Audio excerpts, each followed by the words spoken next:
Here we go again.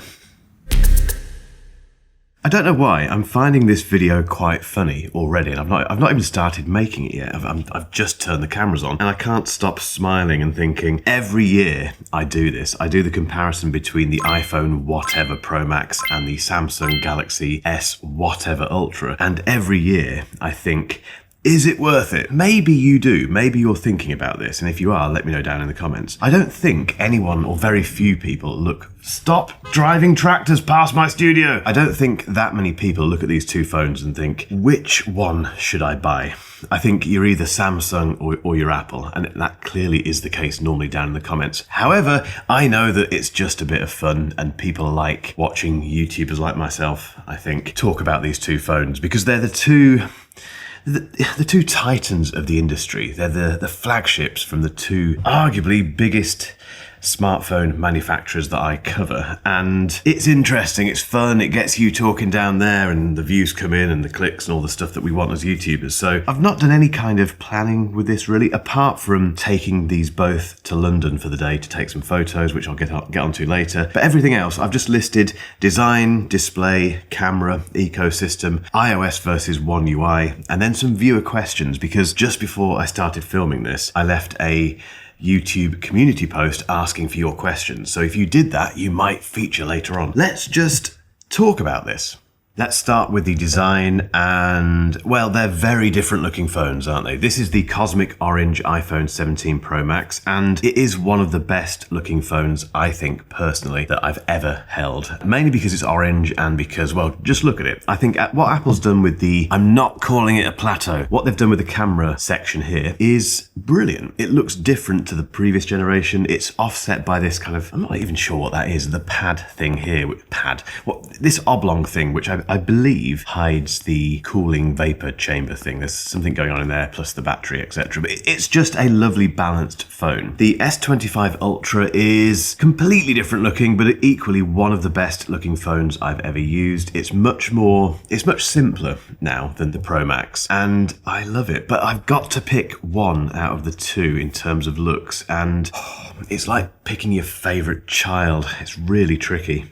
Looking at them now, side by side, I've got to pick the S25 Ultra. It's a much more purposeful looking phone, I think. And my concern with the Pro Max, as much as I love this orange, is that, well, let's get onto it. It's going to scratch, isn't it? I think this is going to scratch. This hasn't scratched at all. There are some marks on it which just come off perfectly. I've used the S25 Ultra a lot without a case, and there's not a single mark on it that I've spotted. So it's held up very well since February, whatever it was. This, at the moment, is spotless, and that's good, but I have a feeling that may not be the case going forward. I reserve judgment on that, but partly because of that, because of what we've seen elsewhere, and the fact that this just about nudges it in terms of looks. The S25 Ultra wins this particular battle. The other thing to mention is the fact that the S25 Ultra has the S Pen, which I don't use, and I know I've poked and prodded and tickled the S Pen Massive in the past. I won't do that. I completely respect you if you use the S Pen. It's completely your thing. The iPhone doesn't have a stylus. It will never get a stylus. I'd be amazed if we get a stylus for the iPhone. So if you are choosing between these two and you want to do this kind of thing, you have to get the Samsung. Simple. What's next? Ooh, display.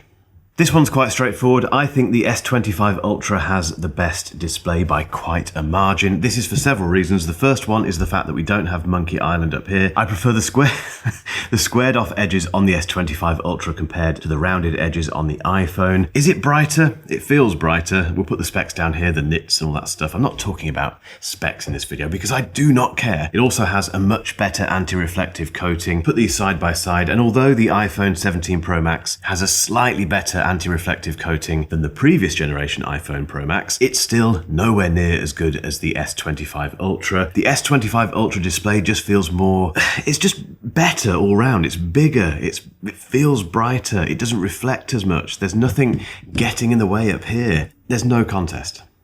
It's the same story every year. You get a new iPhone and you think, which case should I buy? This year, you cannot look past the Casekoo Magic Stand 360 series. I've been using both the titanium cosmic orange and matte deep blue on the iPhone 17 Pro Max, and right out of the box, you notice how perfect the color match is. Then you snap it on and every button and corner is aligned perfectly with no room for unwanted movement. The differences don't stop at the colors. The cosmic orange case has a titanium frame for top tier protection, which is nice because Apple has removed that material this year. Whereas the deep blue features a more luxurious matte texture and a 360-degree airbag around the edges. I also think Casekoo has got the camera protection bang on this year. Often, cases just slap a huge ridge to protect the lenses, and this will definitely happen more with how big the iPhone 17 Pro Max's camera bump is. Casekoo has instead gone for something called the D cover, which is a semi-covered frame around the lens that adds structure and protection without making the case too bulky. But the main event is that built-in stand. It rotates a full 360 degrees, it clicks into place, and it works whether I'm watching videos, if I'm on a FaceTime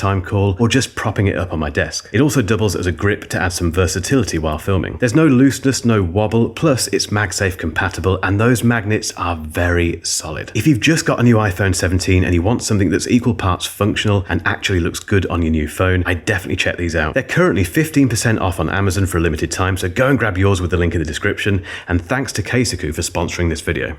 Right, this is the big one, the camera comparison. This has a 200 megapixel camera. This has a 48 megapixel camera. All round actually, so 48 megapixel on all three lenses, which is very nice. They both shoot RAW photos if you want to go down that route, so there's more resolution to play with on the S25 Ultra, which might be important to certain people. This is the problem with camera comparisons. The fact they both shoot RAW photos means that in theory, you could get them looking the same. Just shoot it RAW on both cameras and edit both of those photos until they look pretty much identical, and then you can't choose between them. However, most people don't do that. Most people get these out of the box and just start shooting away with standard settings. That is what you're looking at now. These are photos from London, which are just the regular out-of-the-box camera settings for both cameras. And this is where it does get a bit interesting because it shows you what each brand goes for. So what Apple chooses in terms of saturation and all that kind of thing, and what Samsung goes for, and equally how both camera systems deal with things like dynamic range and all that sort of stuff. I'm not going to give you a detailed analysis of these photos because it doesn't really interest me. What interests me is the usability. And for me, when it comes to photos, the S25 Ultra is just a more enjoyable camera system to use. I prefer the focal lengths it gives you, so you get 0.6, let me just double check, what is it? We get 0.6, 1 times, 2 times, 3, 5, and 10. The 5 times in particular is just a lovely focal length, and the 10 times zoom is still one of the best digital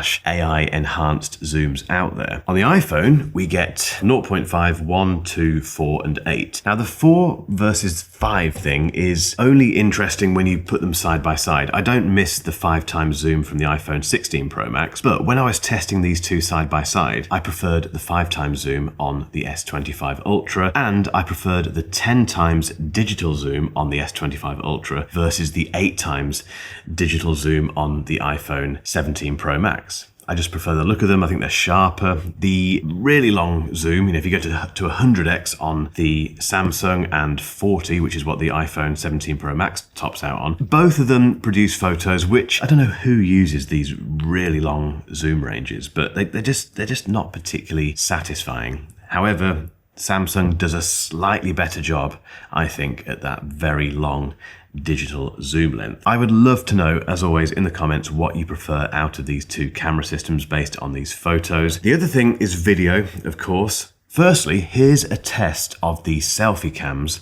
in 4K on both of these phones. Okay, testing the selfie camera and the mic on the iPhone 17 Pro Max.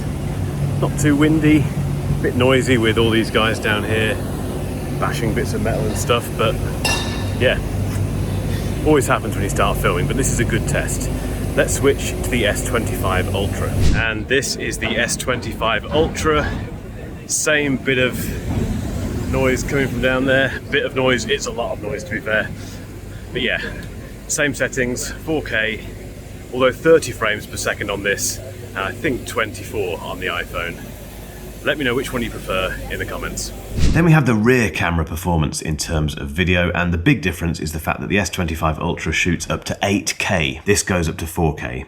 Does that matter? Not to me personally, but it might matter to you, and that might swing you in the direction of this. However, if I had to pick one out of the two in terms of video quality and just usability and all that sort of stuff, the iPhone is still king with that. So I'm using the iPhone 17 Pro Max as a production phone for the next year. It's the thing that I use if I'm not using my main cameras while I'm out and about. This gets used for video stuff because it's still the best on the market. That said, what you get out of this is still very good video-wise. If I had to pick an overall winner with the camera system, it would be this, because I take more photos than I do videos. It's as simple as that. But I know things are really kicking off down there, so get into it. But we're not finished. There's two more big things to talk about.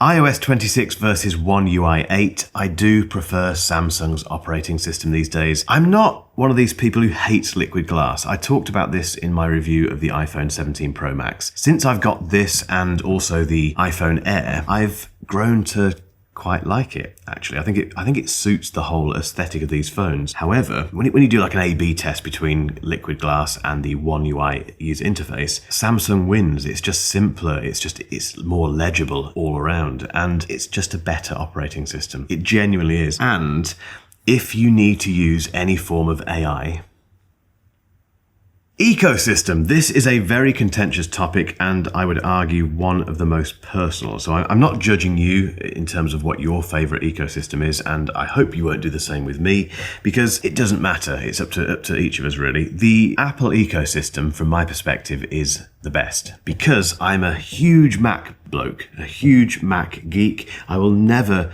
go from the Mac to Windows. That's never going to happen. I used to use Windows many years ago, but those days are long gone. And because of that, the ability for all of my Apple stuff to integrate perfectly with the Mac is unmatched. I know I can link this to my Mac and transfer things between it and all the rest of it. That's fine. But Apple makes it easier, because of course they do. They can. It's their stuff. It's their hardware. It's their software. The number of times each day I have to get stuff from this to my Mac and vice versa, it just works, basically. If I switched full time to the S25 Ultra, for instance, I think I'd have to go down the Windows route, because it's a bet that, there's a better integration between Windows and in particular Samsung laptops, which are very good, by the way, and phones like this. And I just don't want to go to Windows. It's as simple as that. However, if you go for Samsung, you will love that ecosystem, because it's very good as well. If you're not me, if you're not a kind of Mac bore, then trust me, you're not making a bad decision by doing that. You get fantastic watches in terms of the Watch 8 series. Tablets are lovely. I've got the latest Ultra at home, which I need to do something with. And, well, the Windows laptops that Samsung make are fantastic as well. And you get DeX, which I've still not used properly, but I know that's a big deal for quite a few people. So the ecosystem is entirely up to you, but for me, Apple does just win. Performance. I don't have much to say on this, because I don't do detailed benchmarking, because I just do not care about that sort of stuff. For me, they both feel the same. They're both very fast. Snapdragon 8 Elite, Apple's A19 Pro, their flagship chips, and in everyday use they feel identical. Very speedy, very fast. If you want sustained gaming performance and all that sort of stuff, then you'll need to go and check out the reviews that go into that detail. Same thing with battery. I think the iPhone 17 Pro Max is back to where it needs to be in terms of battery life, which means it's as good as the S25 Ultra. These are two of the best performing phones I've used personally in terms of battery life. You'll get 2 days out of them in normal use, no problem at all. Again, if you want to know about sustained battery performance and how they cope with gaming and all that sort of stuff, go and watch Ben at Lover of Tech. He knows how to test these things in terms of battery. So performance and battery I have no issue with. I was about to go to the viewer questions, but we haven't had any. The reason for that, I think, hopefully, is because it's early, and it was about 30 minutes ago I posted that community thing. So apologies if you left a question there. Sorry, they're not there at the moment. So instead of that, let's get into the comments. Let me know what you think about these two phones. Which one would you go for? Which one have you gone for? What do you think about the camera system, etc.? Get involved. Also, my updated review of the iPhone Air is on the way, and you do not want to miss it. That's all I'm saying. Make sure you hit that subscribe button not to miss that. Equally, my review of the Apple Watch Ultra 3 and the AirPods Pro 3 are in the works. I've not forgotten about them. Again, hit that button not to miss those, and I'll see you down below.